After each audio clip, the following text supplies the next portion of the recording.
queremos que venga. Te contesté, Cloris, Sí, te contesté. sí. Gracias. No te preocupes. Vamos allá, vamos a empezar. Bueno, ¿cómo lo lleváis? Se va a llevar.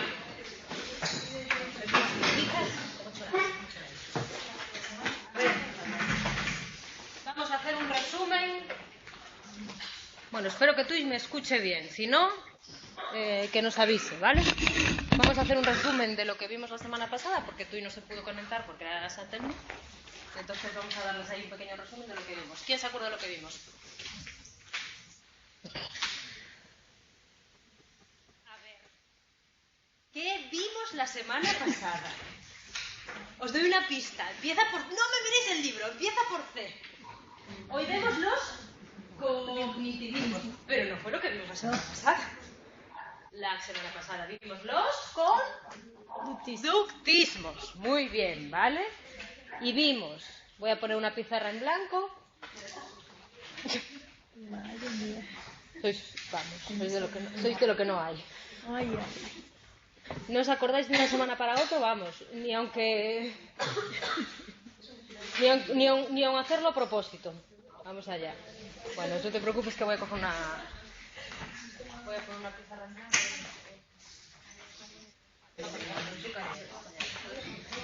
A ver, vimos los conductismos, ¿vale? ¿Cuántas etapas vimos en los conductismos? Venga, va, así, a show. La primera que se os ocurra. 1, 2, 3, 24. 2, ¿no? 2, ¿vale? Vimos una primera etapa, muy bien.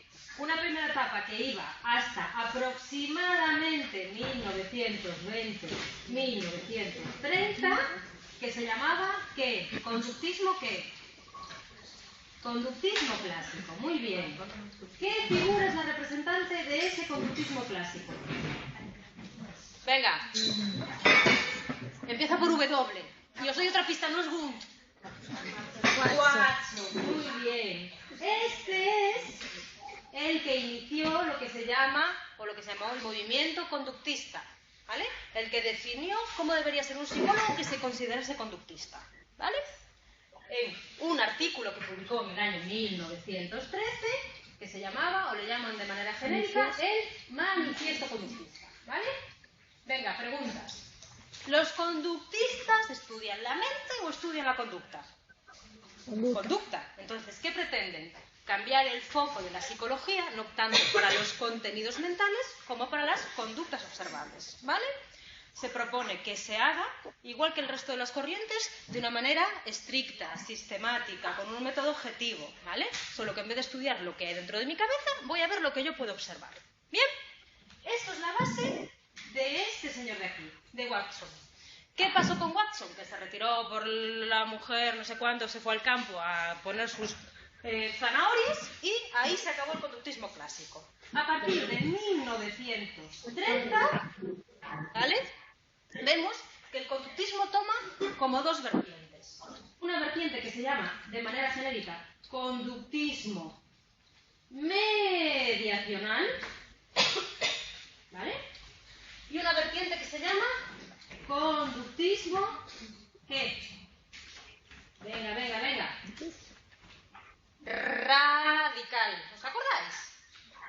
Yo di esta clase la semana pasada. Sí. ¿Vale? Y otra que se llama conductismo radical. ¿Vale? Ya no os voy a decir en qué consiste el conductismo mediacional ni quiénes son los autores, porque vamos, si no me contestáis esto, no me vais a contestar los demás, ¿vale? Autores del conductismo mediacional. Juli.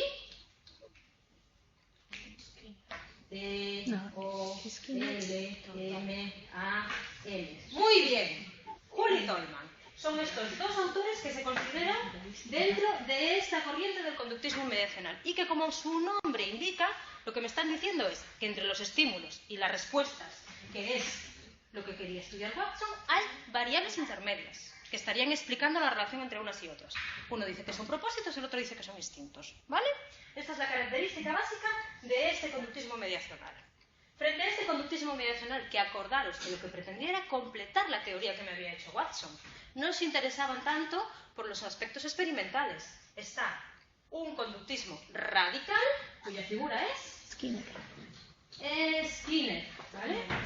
Que este señor me dice, dejaros de teorías, dejaros de completar, dejaros de tal, vámonos a lo que me dijo Watson al principio, que era experimentación, variables observadas, estímulos y respuestas, punto. Si me estáis metiendo aquí alguna variable en el medio es porque no controláis lo suficiente el experimento como para poder inferir una respuesta en función de los estímulos, ¿vale? Y es cuando él estudia con las ratas, el aprendizaje respondiente, el aprendizaje operante, toda la historia y demás. Bien, aquí es donde nos quedamos. Este conductismo mediacional y conductismo radical va desde 1930 hasta aproximadamente el 1950. ¿Lo entendemos? ¿Os acordáis de lo que yo os dije y demás? Entonces, ¿en qué nos quedamos la semana pasada? En unas corrientes de psicología que estudian la conducta con variables intermediarias, sin variables intermediarias, con propósitos, sin propósitos, con instintos y demás, de una manera objetiva, ¿vale? Y con un entorno muy controlable. ¿Bien? ¿Qué vamos a ver a partir de 1960 aproximadamente? Tened en cuenta que nos habíamos quedado en el conductismo mediacional y en el conductismo radical en los años 1930 y 1950. ¿Qué va a pasar en el 1960? Que como pasa siempre en la psicología, donde dije digo Diego. Y hay unos nuevos autores que dicen que lo que vino hasta el momento no vale, ¿vale? Que son aquellos que nosotros asociamos con los cognitivismos, ¿vale? 1960, el año. El país, o los países por decirlo así, los Estados Unidos.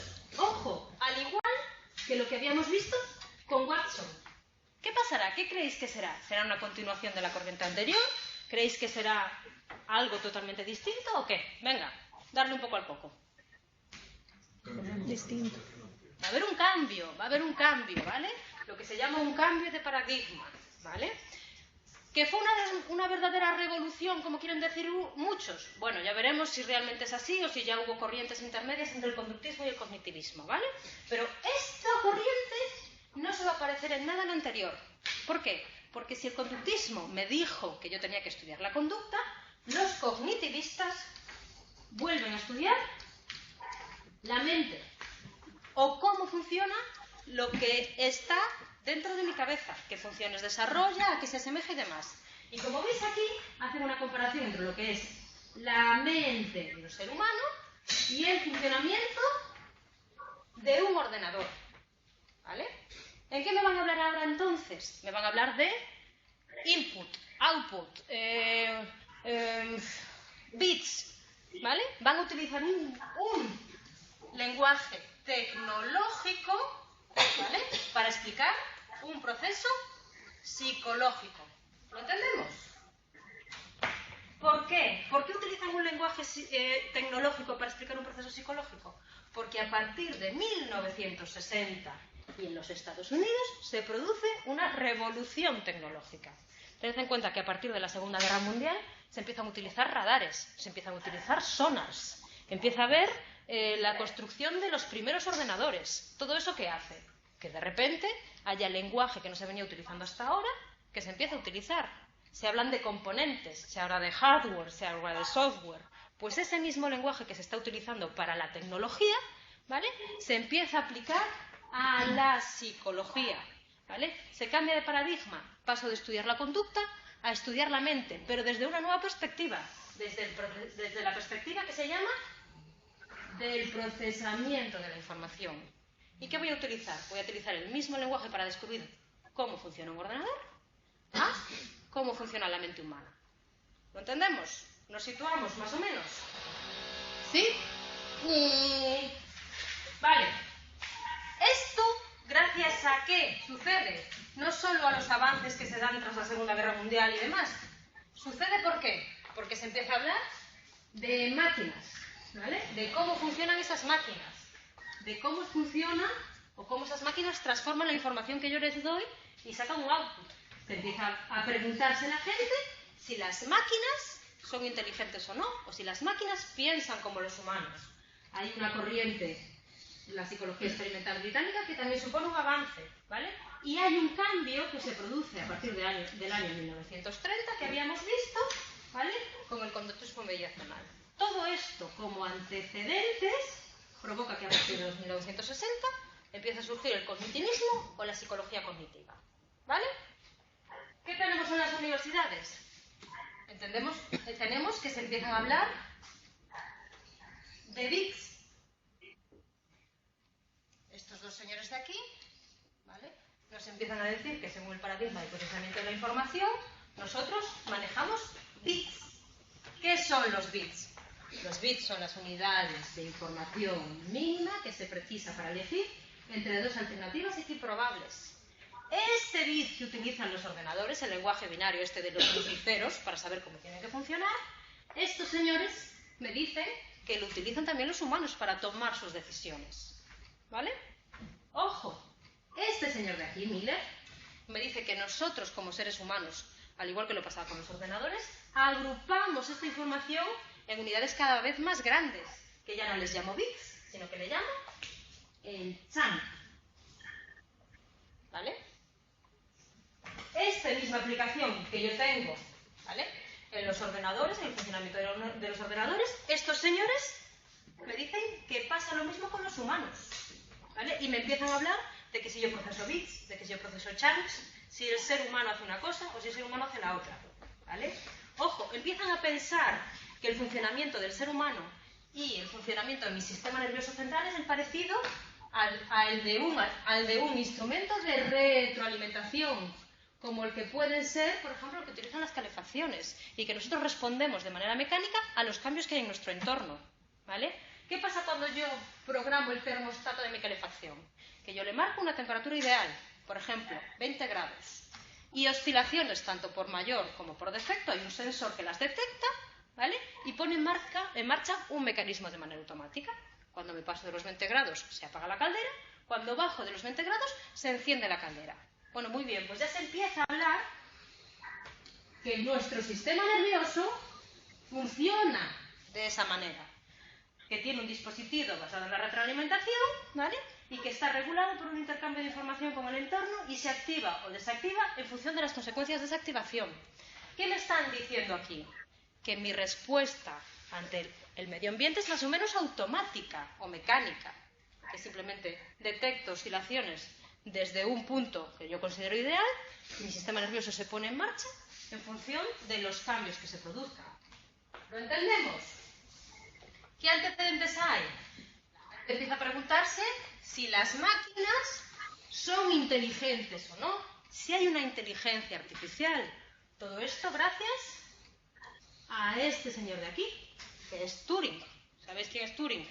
Hubo una película hace poco sobre él y demás. Vale. Pues Turing, ese es el primero que se pregunta si las máquinas pueden simular el comportamiento humano. Y propone un experimento muy sencillo que para él determina si las máquinas son inteligentes o no. Y me dice, si tú estás en un lado de la pared, de manera aislada, y tienes al otro lado de la pared a un computador y a una persona, y a ti te permiten hacerle preguntas de todo tipo, si no tienes contacto directo, sensorial, que te permita distinguir si lo que hay en el otro lado es una persona o es una computadora, y mediante esas preguntas tú no sabes distinguir si lo que te está dando la respuesta es una computadora o no, esa computadora es inteligente. ¿Lo entendéis? El experimento de Turing. En este experimento, él se basaba para responder a la pregunta de si un ser humano puede averiguar si su interlocutor es una persona o una máquina, o si una máquina puede llegar a ser inteligente como es inteligente un ser humano. ¿Sí? ¿Sí? Vale, ojo. Esta es la prueba de Turing que dice él, o que utiliza él para determinar si las máquinas son inteligentes. Pero para esta prueba hay críticas, ¿vale? Hay críticas que me están diciendo, yo basándome en la prueba de Turing, no soy capaz de inferir, ¿vale?, si las máquinas son inteligentes o no. Eso lo puso en entredicho este señor de aquí, John Searle, ¿vale?, con sus experimentos de que él llama la habitación china. De estos va a ir la lectura, de este de este tema, ¿vale? Y me dice, oye, yo no puedo inferir si una máquina es inteligente o no en función de los experimentos de Turing. ¿Por qué? Imaginaros que a nosotros nos encierran aquí en esta habitación, cierran la puerta, ¿vale? Y nos dan un libro de instrucciones de pictogramas chinos. Y nos dicen, cuando veáis el pictograma y nos ponen igual a este otro, ¿vale? Simplemente como una correlación. Ante este pictograma, pon este, ante este pictograma y tal. Las instrucciones están en nuestro idioma, ¿vale? De tal manera que no entendemos chino, pero sabemos que cuando recibimos un input, tenemos que emitir una determinada respuesta, ¿vale? Un pictograma distinto. Vale, estamos aquí todos encerrados con nuestras instrucciones. Y ahora de repente vienen unos investigadores chinos que desde el otro lado de la puerta nos mandan preguntas en chino. Y nosotros, con nuestras instrucciones, hacemos la correlación, ¿vale? ¡Ojo! ¿Pueden los experimentadores chinos llegar a la conclusión de que nosotros sabemos chino? No. Según Shirley, eso no es posible. ¿Por qué? Porque nosotros lo único que hacemos es una correlación entre símbolos. Pero nos estamos olvidando del significado de esos símbolos. Eso es lo que Shirley le critica a los experimentos de Turing, que no podemos inferir que haya un comportamiento inteligente humano en base a los experimentos que hizo. ¿Lo entendéis? Vale. Entre esta crítica que Shirley hizo a los experimentos de Turing hizo que si las máquinas fuesen inteligentes o no, entrase a debate. Si realmente pueden simular la inteligencia humana o si realmente piensan como los humanos. Eso hace que se empiece a debatir sobre si existe una inteligencia artificial que consideramos como fuerte o una inteligencia artificial que consideramos como débil, ¿vale? La inteligencia artificial fuerte es la que me dice que las máquinas piensan como los seres humanos imitando todos los procesos, ¿vale?, que hacen los humanos. O sea, realmente son inteligentes como los humanos.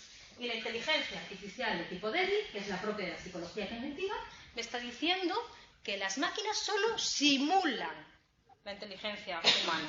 No son capaces de hacerla igual. ¿Lo entendéis? De ahí se derivan dos corrientes. Pin, pin, pin. ¿Vale? Entendida desde el punto de vista débil, la analogía del ordenador no afirmaría que la mente humana es un programa informático, sino que los programas informáticos simulan el funcionamiento de la mente, ¿vale? La simulación del pensamiento humano realizada por algunas máquinas es solo eso, simulación, no es un auténtico pensamiento. Esta es la corriente que va a seguir la psicología cognitiva. Sin embargo, los partidarios de una inteligencia artificial de tipo fuerte, ¿vale?, me están diciendo que no hay diferencia entre la mente y un programa informático, ¿vale?, que realizamos las funciones de la misma manera. Lo único que cambia es el sustrato orgánico en el que yo implemento un determinado programa. Lo único que cambia es el hardware, el soporte físico. Mientras que el software, los programas, es el mismo para lo que son los seres humanos que las máquinas. ¿Lo entendemos? ¿Vale? ¿Qué estaban haciendo los británicos en ese momento también? Que fomentó que se empezase a hablar de teoría de la información, de no sé cuánto, de inteligencia artificial y de psicología cognitiva. Pues empezaron a hablar, esto es de aquí, de niveles de ejecución, de programas de ejecución, ¿vale? De sistema nervioso como un canal de comunicación o circuito por el que circulan datos, diagramas de flujos y demás. O sea, empezaron a hablar de cómo se utilizaba la mente, al igual que estaban investigando en lo que estaba sucediendo en los ordenadores, ¿vale? Por último, ¿qué fomentó que yo pudiese hablar de inteligencia artificial o de psicología cognitiva y demás? Las corrientes mediacionales que habíamos visto, ¿vale? ¿Qué me están diciendo Tolman y Hull? Que entre el estímulo y la respuesta hay algo aquí en el medio, ¿vale? Eso ya puso en camino a la gente, ¿vale?, para que dejase el paradigma conductista y empezase a hablar del paradigma del procesamiento de la información, de la psicología cognitiva y demás. Hull, Tolman y el resto de psicólogos mediacionales. ¿Sí? Lasley, Miller, Osgood, eso lo leéis. Bien, estos son como antecedentes que hicieron que yo cambiase de hablar de conducta a hablar de cognición, a hablar de psicología cognitiva, pero que te están diciendo que lo que es revolución cognitiva, no es tan así, sino que simplemente había como pasos intermedios que me hicieron pasar del conductismo al cognitivista. ¿Bien? ¿Lo entendemos? ¿Ves cómo es muy sencillo? ¿Vale? ¿Qué antecedentes vimos? Es que si no me voy a ir aquí a menos 20. Voy a repetiros el mismo rollo otra vez. ¿Qué antecedentes vimos? Vimos el avance de la tecnología. ¿Vale? Vimos como de repente hablo de hardware, hablo de software. ¿Vale? El hardware es el sustrato físico en el que yo implemento un programa, que es el software. ¿Vale? Entonces, entre la diferencia entre seres humanos y máquinas, hay personas que me están diciendo que seres humanos y máquinas funcionan de la misma manera, exactamente igual, y los dos son inteligentes, que son los partidarios de la psicología cognitiva, que se dice fuerte, y personas que me están diciendo que una máquina no puede pensar como un ser humano, sino que simplemente imita cómo el ser humano piensa, que son los partidarios de la psicología cognitiva, que se llama débil, ¿vale? Que son los que veremos ahora. Todo esto se empieza a hablar, ¿por qué? Porque lo que la gente se pregunta a partir de 1960 es, yo tengo un avance científico, que son los ordenadores. Esos ordenadores estoy viendo que están haciendo muchas funciones que hasta el momento solo podían hacer los humanos. Hay inteligencia artificial. O sea, estas máquinas que yo estoy empezando a utilizar para mi trabajo, para la guerra, para lo que sea, ¿vale? ¿Solo están imitando el comportamiento humano o están pensando como ellos? ¿Qué fue lo que hizo ¿Qué fue el primer experimento que hizo que pensasen de esa manera? Turing. Turing me dijo, oye, si yo no sé si lo que hay detrás de este muro es un ser humano o una máquina y le estoy haciendo preguntas y no soy capaz de discriminar si es un ser humano o una máquina, eso quiere decir que las máquinas son inteligentes. ¿Quién vino a contradecir lo que me está diciendo Turing? Searle, que decía, oye, mira, tú no te puedes basar en eso, porque de la misma manera que yo no me puedo decir que los que están en el otro lado de la máquina saben chino o no saben chino, ¿por qué? Basado simplemente en una correlación de símbolos. Hay algo más que está detrás, que es el significado, ¿vale? Estos son los antecedentes que me hacen llegar a hablar en temas cognitivos. Entonces, lo que hay en la psicología cognitiva simplemente es un cambio de paradigma. Paso de estudiar la mente, paso de estudiar la conducta a estudiar la mente desde un nuevo enfoque, desde el enfoque que se llama de procesamiento de la información. ¿Vale? ¿Cuál será ese enfoque del procesamiento de la información? Vosotros tratar de hablar como si fueseis un ordenador. Yo recibo un input, que puede ser una señal del ratón, un escáner, lo que sea, y lo que hago con ese input es transformarlo en función de una serie de algoritmos o reglas lógicas. Pues eso es lo que vamos a ver ahora, solo que aplicado a la mente del individuo. ¿En qué se caracterizan los psicólogos cognitivos? De esta manera. La psicología sigue siendo una ciencia. Eso no cambia, ¿vale? Pero es una ciencia cuyo objetivo del estudio ya no es la conducta, sino es el procesamiento mental, ojo, cambiamos, ¿vale? De las distintas clases de información procedente de los órganos sensoriales, de la vista, del tacto, del gusto, ¿vale? ¿Cómo es ese procesamiento de la información? Es un procesamiento que se basa en símbolos. Lo que yo recibo a través de mis sentidos lo transformo en un símbolo, ¿vale? Y mediante una serie de reglas lógicas, ¿vale? Lo voy procesando a través de una serie de instrucciones, ¿vale? ¿Qué rasgos serán característicos de la psicología cognitiva? El concepto de representación, el concepto simbólico, el concepto abstracto, ¿vale? Ojo, énfasis en la especialización sensorial y la concepción mecanicista de la psicología. ¿Qué quiere decir una concepción mecanicista? Que yo hago transformaciones automáticas de ese input, ¿vale? Que esto es como algo de manera automática. ¿Lo entendemos? ¿Veis el cambio con la corriente anterior? El conductismo era objetivo, lo que yo puedo ver, y la conducta que yo puedo ver, ¿vale? ¿Cuál es mi meta final? Controlar y predecir esa conducta. El cognitivista es, no me voy a centrar en lo externo, sino me voy a centrar en lo que pasa aquí, en las transformaciones que mi cuerpo hace o que mi mente hace de lo que recibe mi cuerpo a través de mis sentidos. Lo que recibo de mi alrededor lo transformo en un símbolo y ese símbolo, ¿vale?, lo voy procesando según una serie de reglas. ¿Bien? ¿Sí? ¿Lo entendemos? ¿No lo entendemos? Vale. Primer rasgo, la representación. El pasar lo que yo recibo a través de mis símbolos, a través de mis sentidos, a un símbolo. La transducción. El input sensorial se transforma en algo simbólico. Input sensorial que yo recibo, que a través de mis ojos, a través de mis oídos y demás, ¿vale? Ese input que voy transformando, ¿vale?, voy a emitir un output o una respuesta. ¿Bien? No me interesa tanto lo que llega a través de mis sentidos o lo que yo suelto a través de mis respuestas, sino la representación mental de ese algo. ¿Bien? ¿Sí? Esos inputs yo los recibo a través de mis modalidades sensoriales, ¿vale?, que aquí les llama módulos cognitivos. La vista, el oído y el tacto son los sistemas a través de los cuales los datos entran en la mente para ser procesados. Entonces, mis sentidos en el lenguaje cognitivo pasan a ser módulos cognitivos. ¿Sí? Que realizan una transformación automática del input en un símbolo, en una representación. Esos módulos cognitivos que realizan esa transformación automática están dirigidos o están controlados por un sistema de procesamiento central, lo que es parecido a una CPU de un ordenador, ¿vale? ¿Sí?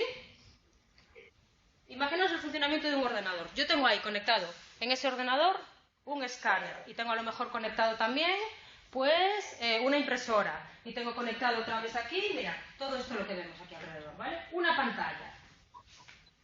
Los distintos módulos cognitivos son los componentes, ¿vale? La manera de acceder a la información a ese ordenador. Yo voy tecleando en el teclado, yo voy moviendo el ratón, ¿vale? Yo voy a lo mejor escaneando una imagen.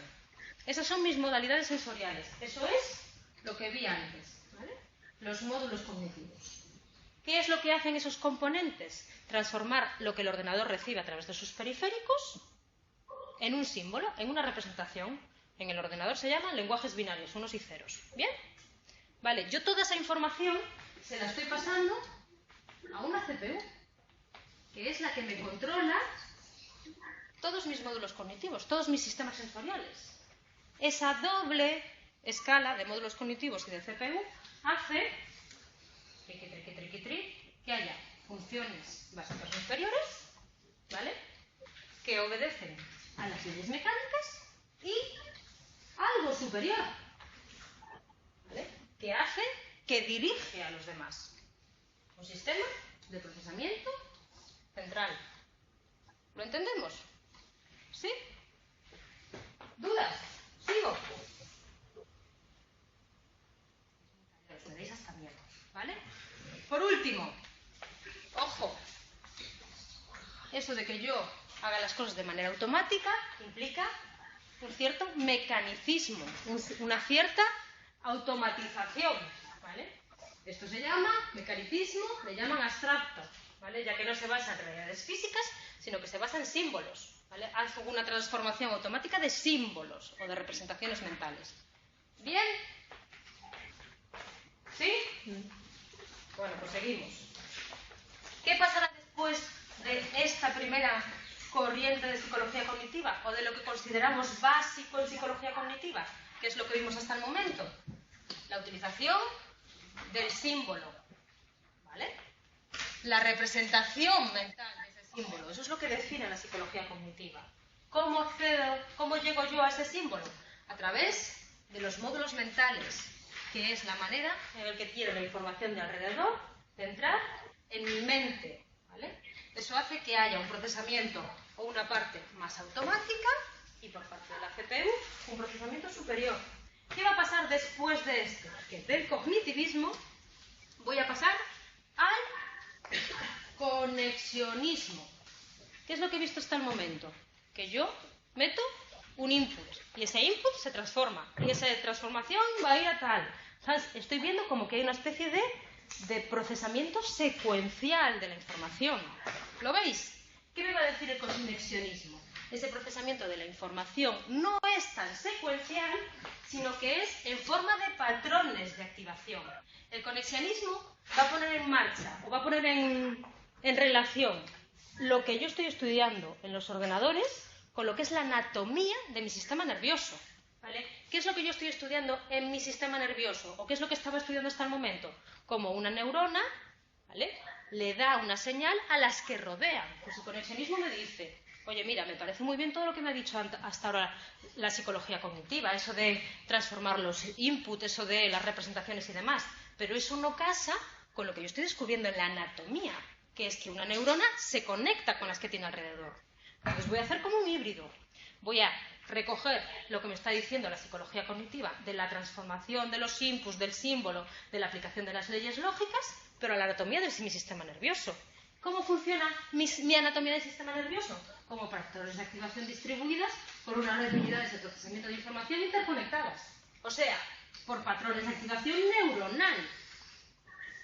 De tal manera que lo que es el cognitivismo, que me decía que yo recibo un input, lo transformo en una representación, lo transformo en una representación, lo transformo en una representación, aquí las representaciones son, ¿vale?, por decirlo así, 3 o 5 neuronas interconectadas entre sí. ¿Lo entendemos? ¿Sí o no? Sí. ¿Sigo o no sigo? Porque me dais un miedo, ¿vale? Aquí habrá también un doble nivel, ¿vale? Habrá, bueno, los patrones de activación determinadas, que serán las representaciones mentales, ¿vale? ¿Dónde está? ¿Dónde está? ¿Dónde está? ¿Dónde está? Vale.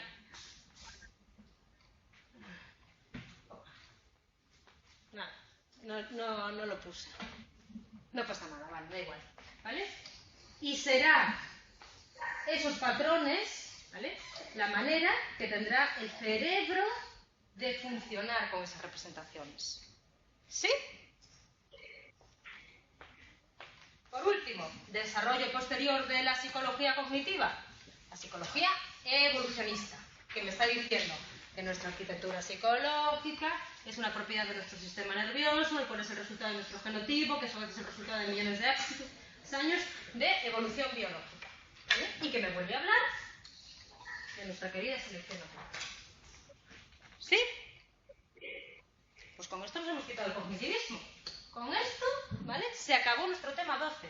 Vosotros lo que tenéis que leer es esta lectura de aquí, la habitación china. ¿Entendimos o no entendimos? ¿Repito o no repito? ¿Repaso o no repaso?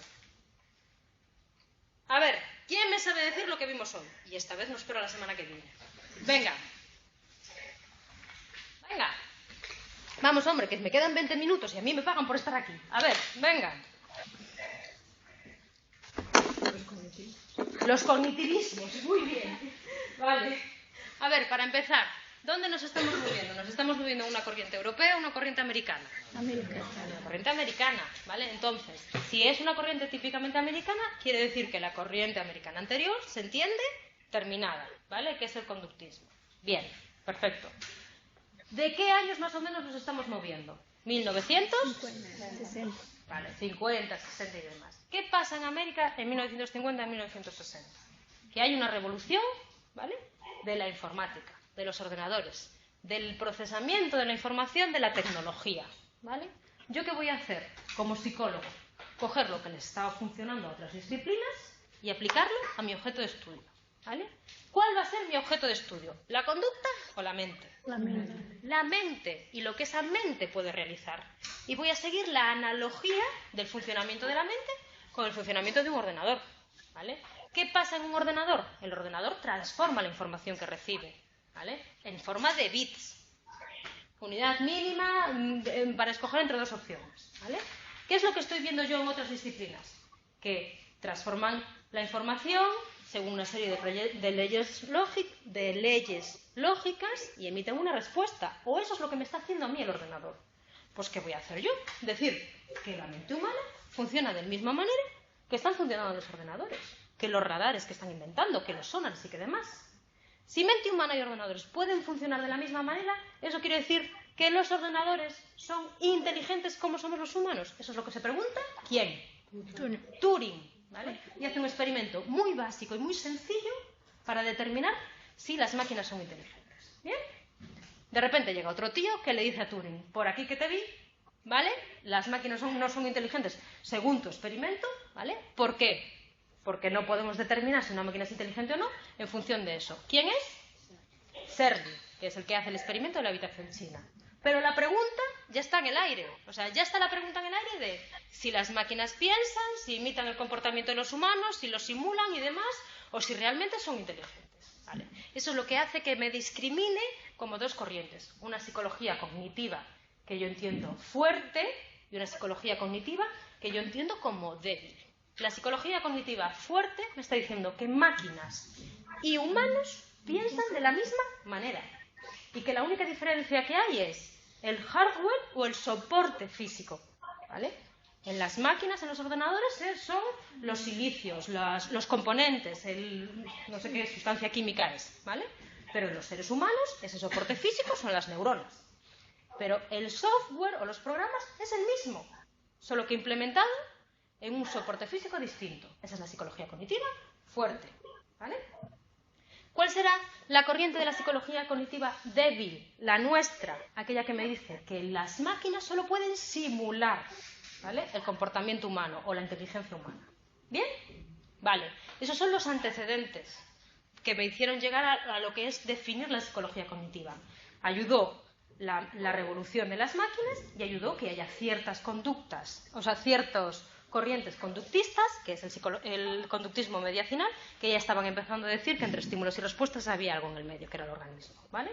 A partir de ahí llegamos a lo que es la definición propia y dura de psicología cognitiva, que es una ciencia objetiva que lo que está haciendo es estudiar cómo la mente humana transforma la información en un paradigma que se llama de procesamiento de la información. ¿Y qué me dice? Que la mente humana procesa el input o la información que recibe a través de sus sentidos, que son los módulos cognitivos. ¿Bien? Esos módulos cognitivos realizan un procesamiento de la información mecánico o automático y tiene que haber un sistema central que los controle, que es la CPU. ¿Bien? Estoy hablando de módulos cognitivos, estoy hablando de transformación. Entonces, ¿a qué le estoy dando yo mucha importancia? A la representación de esa información, a los símbolos, ¿vale? Esos son los tres rasgos que me definen la psicología cognitiva. Mecanicista o automática en cuanto a la información que reciben a través de los distintos inputs, los módulos cognitivos y la importancia que le dan al símbolo, a la representación de esa información, ¿vale?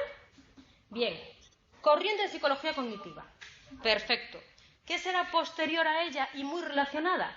Otra disciplina que se llama conexionismo, que sigue pensando en la representación, sigue pensando en los módulos cognitivos, sigue pensando en el mecanicista, pero adopta eso a lo que son los avances del funcionamiento del sistema nervioso que se iban descubriendo. Oye, yo sé que la neurona dispara un impulso, un potencial de acción que transmite hacia sus vecinas. Pues voy a decir que esa representación o esa transformación de la información que el cognitivismo me estaba diciendo que se hacía de manera secuencial, oye, pues no, yo voy a decir que se hace de manera de patrones de activación de las neuronas. Y eso es el conexionismo. ¿Bien? Perfecto. Entonces no tendréis problemas en responderme a una serie de preguntas, ¿vale? De acuerdo con la idea de paradigma del filósofo historiador de la ciencia Thomas Kuhn, esto os aparece al principio en los apuntes en la introducción, por eso no os lo metí, el surgimiento de la psicología cognitiva en la década de los 60 ha sido interpretado por algunos autores como que un cambio de paradigma en psicología, una revolución científica o ambas respuestas son correctas. Sí, ambas. Sí. Yo tengo mis dudas, ¿vale? Yo os la pongo para que vosotros penséis un poco tal. Yo diría que la correcta... La A. Espera. Diría la A. Sí. ¿Dónde está? No. Yo diría que la correcta es la A. Ojo, voy a poner aquí en alto para que lo sepan. Interpretación personal. ¿Vale? Porque algunos consideran una Justo. revolución. Es mi interpretación personal y que esto quede claro. ¿Vale? Yo creo que la respuesta correcta es la A. ¿Por qué? Porque muchos no ven una determinada revolución entre lo que es el conductismo y lo que es el cognitivismo. Otros dicen que sí. De esta opción hay debate. Hay debate de que si la gente piensa que el cognitivismo supuso una verdadera ruptura con la corriente anterior, y hay gente que dice que lo único que pasa es que hubo un cambio de paradigma, un cambio de foco. En vez de estudiar la conducta, yo voy a estudiar la mente. ¿Vale? Pero os la dejo en el aire para que vosotros lo interpretéis. ¿Vale? Segunda opción. ¿Cuáles son los siguientes desarrollos científicos y técnicos que confluyeron en la psicología cognitiva contemporánea?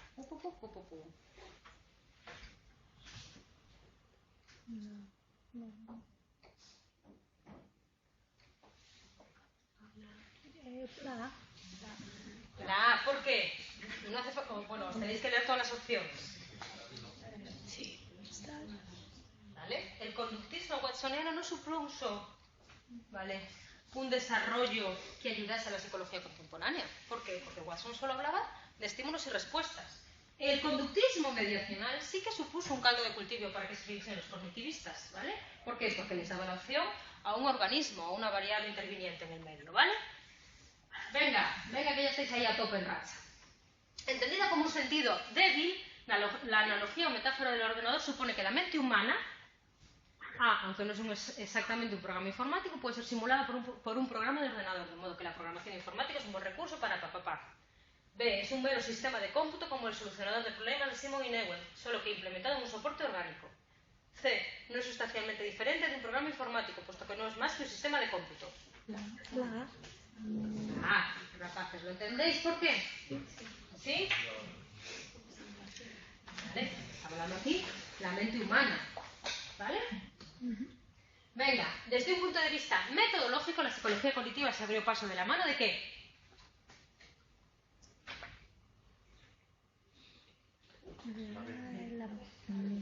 Muy bien, rapaces, muy bien. Estáis a tope con la vida. Va, la última y nos vamos, ¿vale? ¿Cuál de los siguientes psicólogos, sin ser un psicólogo cognitivo propiamente dicho, influyó directamente en la psicología cognitiva con sus experimentos de laboratorio sobre la percepción y memoria realizados en la Universidad de Cambridge desde los años 20 del siglo pasado? No te preocupes, eso es porque lo tenéis que chapar en casa, ¿vale? No os preocupéis, no, es este señor de aquí. Yo creo que es este señor de aquí. ¿Por qué? Porque es el que dirigió el laboratorio de psicología de Cambridge desde los años 20. Bradley está bien, pero Bradley se incorporó posteriormente, ¿eh? No es desde los años 20. Por eso yo creo que está eso. Pero eso leeroslo bien en los apuntes, que está bien explicado ahí, ¿vale? Y con esto terminamos nuestro querido tema 11. Y solo nos queda un tema, los constructivismos. Terminamos el temario y empezamos con los comentarios de texto, ¿vale? María, una pregunta de este tema. ¿Qué son los nodos? Los módulos. Nodos. Nodos son como estaciones de paso, ¿vale? Si yo estoy haciendo una transformación de la información, las vías es como el suma de las neuronas. Vale. Como la estación que procesa esa información, ¿vale? Sí. Venga, chicos, tapad.